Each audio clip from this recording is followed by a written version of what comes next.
I am an independent author, so it is really exciting and humbling to have you guys here. Oh my gosh. Can you hear me okay?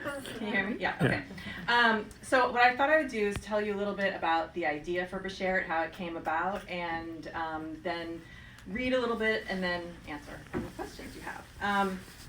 So I'm Jewish, but about 5 or 6 years ago, I realized that I am also an atheist. And this deeply troubled me because I really wanted to believe in something, but you can't really order yourself to believe in God or the afterlife. Around the same time, I became friends online with, just through an unrelated group, with some women who were devout Christians. One woman in particular who she said she structured her whole life around what she called her relationship with Jesus Christ. And this fascinated me, and I was a little bit jealous. I didn't want to be Christian because I'm Jewish, like in my bones, like literally in my DNA. But I wanted something that they have. Also, around this same time, my family took a trip to Israel. And it was my second time there, and both times that I was there, I just fell madly in love with the place.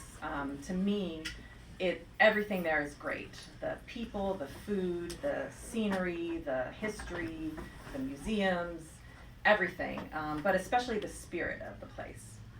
And while I was there, I would see these Hasidic Jews, the men with the long beards and the hats and the black coats, and the women with the wigs, very Orthodox. And I'd see them on the street and think, okay, well, they're Jewish and I'm Jewish. Like, how can that be? Because I felt as different from them as I did from the Christian women I'd become friends with online. So as a writer, I started to think, well, what if?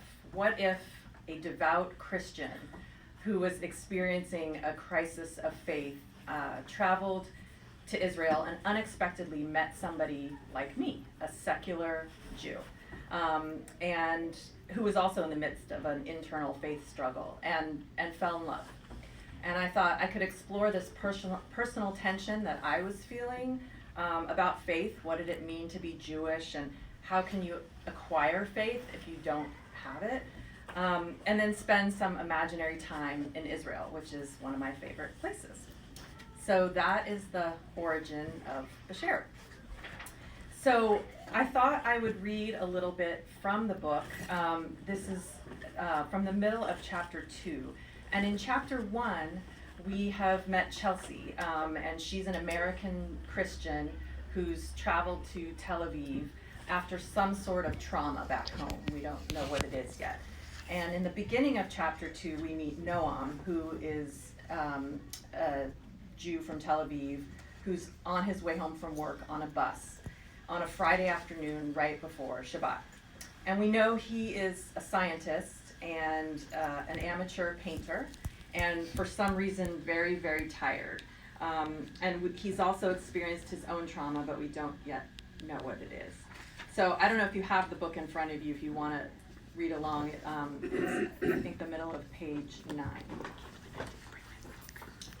At the next stop, new passengers boarded and the bus started up again. Noam shut his eyes, longing to rest even for a few moments. But then, out of nowhere, the low din of Hebrew, Arabic, and English conversations was suddenly punctuated by yelps and huffs. Noam turned away from the window, observing some sort of scuffle a few rows ahead. His long-ingrained commander training kicked in, and he sat up alert to get a better look. A Hasidic man stood in the aisle with a furious, almost hostile expression. He spoke loudly, his salt and pepper beard shaking with each word. Ech ata ma'etz, how dare you?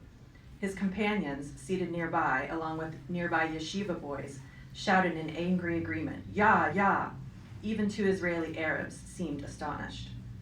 The object of their derision was a woman with thin, straight hair, a color that could only be described as honey. Though her back was to him, Noam could tell from her backpack and the style of her shorts that she was American. Suddenly, he realized what was happening. He He leapt to his feet, determined to rescue her. Zeba Seder, he said, dashing up the aisle towards her. It's all right, it's all right. He Amrikit Tiarta. She's American, a tourist. The woman turned to him, her face stricken. It's okay, he said, nodding assuredly. They can't. Here, come with me. He wrapped his hand around her upper arm, which was so delicate his fingertips practically touched his thumb.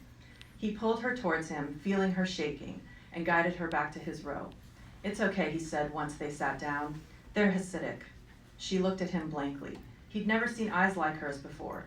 They were large and perfectly, exquisitely almond-shaped.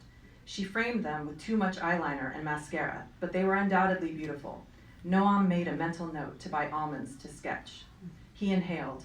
They're Orthodox Jews. That means they're very religious. Very religious. It's why they dress like that and look like that. Why did they yell at me, the woman asked, her voice faintly cracking. Did you try to sit next to one of them? She nodded, and he noticed that her eyes were not just the shape of almonds, but the color too. They blended stunningly with her honey-colored hair. She looked like some kind of sweet Israeli dessert that hadn't yet been invented in the land's 5,000 years. According to their practices, he explained, men and women cannot touch each other unless they're married. No shaking hands, nothing. By trying to sit next to him, you threaten to violate that. Oh my goodness, she said, looking abashed. Should I go apologize? Noam smiled. Who was this woman? That's not necessary. I guarantee you they haven't had this much excitement in weeks. It'll give them something to gossip about at Shabbat dinner tonight. Plus, you don't speak Hebrew. No, she smiled back at him, looking more relaxed than she had a moment ago, but you do. Like I said, not necessary. Look, he said, jutting his chin toward the middle aisle. They're getting off anyway. See, they've already forgotten about it. Relief flooded her face, and she leaned back in her seat. First time in Israel? She nodded. How did you know? Wild guess. She smiled, and Noam noticed that everything about her face was perfectly proportioned. Her wide-set eyes, her full bow-shaped lips, except one of her front teeth, which was slightly cockeyed and chipped. So these, what did you call them? Hasidics. Hasidics, they're Jewish? He nodded. How are they different from other Jews? What do you mean? Well, she said, is anyone else on this bus Jewish? He rolled his eyes dramatically. Everyone on this bus is Jewish. He paused and exaggeratedly took in the other passengers, except those two men 3 rows up. She sat up to get a better look at them. Are they Christian? Israeli Arabs, Muslims. How do you know? I just do, he said almost crossly. What's your question exactly? So essentially everyone on this bus is Jewish, and I can sit next to other people, other men, but not the Hasidics? You're sitting next to me. You're Jewish? Your English is perfect. Newsflash, Jews speak English. I mean, I didn't even think you were from here, so I didn't assume you were Jewish. My mom grew up in Texas and always spoke English to us. I had 2 first languages, Hebrew and English. This get-to-know-you conversation, this banter, felt pleasantly familiar to Noam, like taking a bite of a long-ago favorite childhood snack. Chatting with this woman reminded him how long it had been since he'd met someone new. Of course, he'd dated since Adi, but no one, even the women he'd been set up with on blind dates, had felt entirely new to him as this woman did. She'd upended his plans to simply zone out as he traveled toward home, but as he chatted with her, he also felt calm and secluded from the frantic pre-Shabbat bustle. So how can you and the man who yelled at me both be Jewish? What's your name, he asked. Chelsea.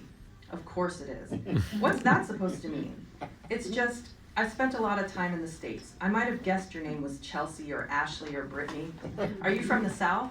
He observed the small gold cross around her neck, which glinted in the late afternoon light, as did the small stud in her upper ear, which seemed to him rather out of place given the rest of her dress and demeanor. Colorado. He nodded knowingly. What's your name? She asked, slightly annoyed. Noam, spelled N-O-A-M, but pronounced as 2 syllables. It's nice. What does it mean? In English, it means pleasantness. She smiled. You're pleasant, if a little brusque. In other words, I'm Israeli. Back to my question. How can you and the man who yelled at me both be Jewish? Noam exhaled slowly.